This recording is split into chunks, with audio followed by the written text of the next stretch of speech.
Hola, ¿cómo están? La semana pasada vimos la primera teoría de la comunicación de masas, que fue la teoría hipodérmica. Recordemos que esta teoría surgió entre las dos guerras mundiales, allá entre la Primera Guerra Mundial y la Segunda, ¿sí? Hoy vamos a ver la evolución de esta teoría hipodérmica que versaba básicamente sobre la propaganda y sobre los efectos de manipulación que tienen los medios de comunicación sobre las audiencias.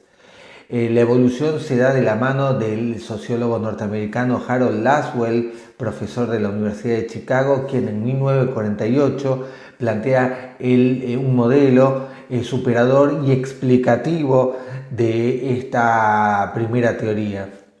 Si bien es superador en cuanto a algunos conceptos y definiciones que tienen que ver con el propio modelo de comunicación que plantea Laswell, determina el rol que tienen los medios de comunicación en la sociedad y los efectos que puede producir en ella. Asimismo, sienta las bases de futuras investigaciones y de distintas ramas de la comunicación, distintas disciplinas. Así que bueno, no perdamos más tiempo. Antes de continuar, no olviden suscribirse al canal y a dar un like. Así que los invito a ver en el día de hoy el paradigma de Laswell. Allá vamos.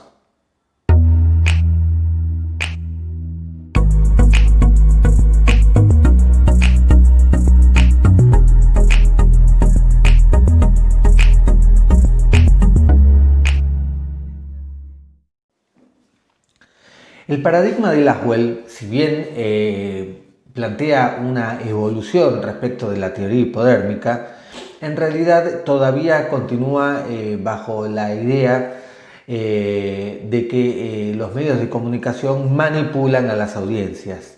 Sin embargo, Harold Laswell establece algunas características de esta comunicación que se da entre los medios y las personas, ¿sí?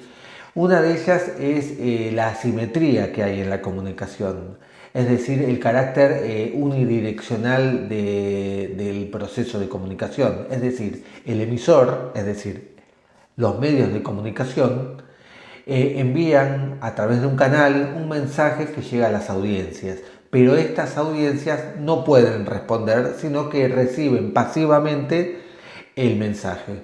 Por ejemplo, cuando prendemos la televisión y vemos una película, la película es el mensaje que llega a nosotros. Nos guste o no nos guste esa película, no podemos responder en el momento. Lo mismo ocurre con la radio, lo mismo ocurre con los medios gráficos. Leemos el diario, un artículo de un periodista o la entrevista a algún personaje conocido, ¿sí? Un personaje público, y diga lo que diga, no podemos responderle directamente. En este caso estamos hablando de una comunicación unidireccional. La unidireccionalidad se empieza a perder de una manera primitiva y, si quieren, entre comillas, cuando nacen las cartas de lectores, donde un lector hace un comentario y una devolución de una noticia o artículo que leyó en el medio. Sin embargo, no podemos considerar esta comunicación de carácter bidireccional porque la respuesta es asincrónica y no es en el momento. Así que podríamos llamarlo un antecedente.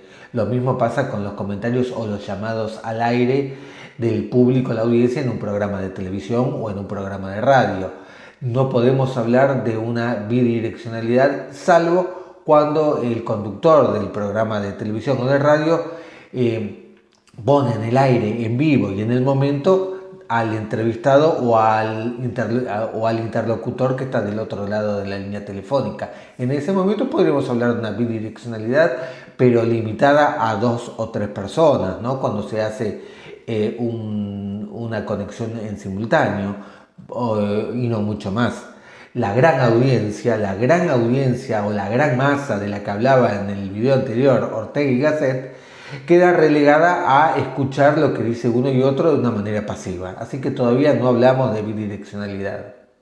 Bien, La bidireccionalidad, que eso es motivo de otro video, recién la encontramos con Internet a través de la Internet 2.0. Ahí sí encontramos una bidireccionalidad a través de los chats y las comunicaciones instantáneas, en vivo y de manera sincrónica. Pero eso es arena de otro costal. Continuamos con Harold Laswell. Remontémonos a finales de la década de los 40, donde los medios de comunicación tradicionales eran los que reinaban. Entonces, en este contexto, Laswell establece la no simetría en la comunicación, en primer lugar. En segundo lugar, lo que establece Laswell es que los medios de comunicación tienen un carácter contralor de la sociedad. Es decir, los medios de comunicación vendrían a ser el termómetro, el diagnóstico de lo que pasa en la sociedad, pero al mismo tiempo eso, como vamos a ver también más adelante, es relativo, ya que los medios son los que bajan línea y determinan qué está bien, qué es políticamente correcto y qué es políticamente incorrecto. Aquí llegamos a las funciones de los medios de comunicación, que son, en primer lugar, informar, educar y entretener. Serían unas funciones que establece Laswell muy blancas, muy naif en un punto. Porque cuando hablamos de información estamos hablando, acá sí, Laswell tiene esa intencionalidad que es la de manipular. Y hablando de intencionalidad, Laswell también deja asentado la intencionalidad que tienen los medios de comunicación, los emisores, ¿sí?, hacia sus audiencias. Pero en realidad esta intencionalidad no es privativa de los medios de comunicación solamente, sino que todos cuando nos comunicamos tenemos una intención al hacerlo. Intención de llamar la atención, de pedir algo, de afirmar algo, de ordenar algo o de comunicarnos con el otro con una intención de entretenernos, alegrarnos o ofuscarnos, como sea. La intencionalidad en la comunicación siempre está presente y en los medios de manera general está más marcado porque hay intereses económicos e ideológicos. Volviendo a las funciones de los medios, cuando hablamos de informar hablamos de bajar línea, de determinar qué está bien pensar, qué está mal decir. En este punto los medios de comunicación no solamente cumplen un rol formativo del buen ciudadano, sino que además es un castigador en cuanto al desvío de estas normas que plantea el sistema, ¿sí? En segundo lugar, la de educar. Hoy por hoy también es relativo porque los medios de comunicación, si bien pueden educar, en un principio esa era una de las funciones cuando los medios de comunicación estaban en manos del Estado. Hoy en manos privadas no necesariamente tiene que cumplir con esta función, sino que la función es entretener y facturar. Entonces esta función que decía Laswell no está del todo cumplida. Incluso los canales estatales del día de la fecha, que hay en todos los países, por lo menos uno, o consorcios mixtos, no están tan orientados hacia la educación. Pero eso ya es un debate ideológico y político que podríamos establecer. Los invito a que dejen sus comentarios y qué opinan al respecto, si los medios de comunicación tienen la obligación de educar o no. Educación, información y por último entretenimiento, y acá llegamos a un punto donde sí está claro y se llega al extremo, al extremo hasta el momento, hasta el presente, de lo que es el entretenimiento. De carácter bidireccional a través de las consolas de videojuegos y toda una industria que supera en cuanto a fuerza económica impacto económico a la del cine inclusive, ¿no? La industria de los videojuegos, de carácter totalmente multidireccional, porque no solamente juegan dos personas, sino pueden jugar cientos de personas al mismo tiempo a escala global a través de Internet. Pero en cuanto a entretenimiento unidireccional, que sería el cine y las series, hoy tenemos a través de las plataformas de streaming una oferta realmente muy fuerte, donde el usuario puede acceder a el contenido de su agrado, el contenido que le apetezca. No obstante, también podemos hablar de los algoritmos que te sugieren qué ver y qué no ver en función de tus consumos en plataformas como Netflix, Amazon o HBO. Y ahí podemos decir que contenidos de cine independiente o de otro carácter no están al alcance directamente del público, o directamente no están al alcance. Pero acá entramos también en otra variante ideológica que vamos a tratar más adelante.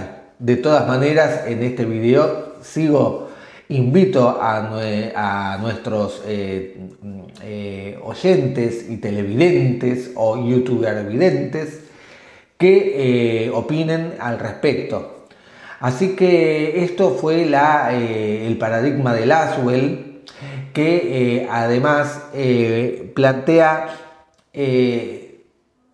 algunas preguntas que sientan las bases de futuras investigaciones. Por ejemplo, Laswell, para poder entender a los medios de comunicación y poder entender su impacto en las audiencias, dice: ¿quién dice qué? Es decir, se enfoca y particulariza en el emisor, es decir, en el medio de comunicación en particular. ¿Quién dice qué? Ahora bien, la siguiente pregunta es: ¿qué dice? Que está centrado en el mensaje. Y en tercer lugar, ¿a quién lo dice? ¿Por qué lo dice? Y acá, como pueden ver, estamos hablando de ramas de investigación.